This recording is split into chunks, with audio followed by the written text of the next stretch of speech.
खुलुमबाय।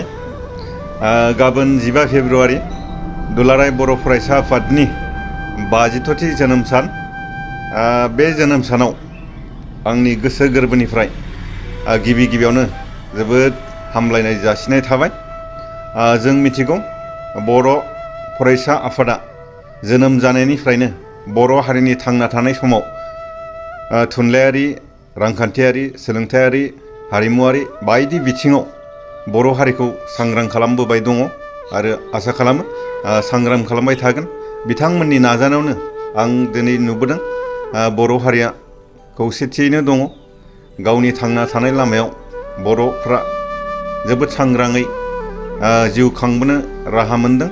बेनि थाखायनो आसा खालामगोन फैबाय थानाय समावबो बर' फरायसा आफादा बर' हारिनि थाखाय थांनानै थानाय लामायाव सांग्रांथि होगोन आरो फरायसा फरायसुलिफोरखौ थांना थानायाव गावनि जिउ दानायाव सोलोंथाइनि फारसे सांग्रांथि लाबोबाय थागोन। आं बेखौ आसा खालामनाय थाबाय। गोजोन्थों।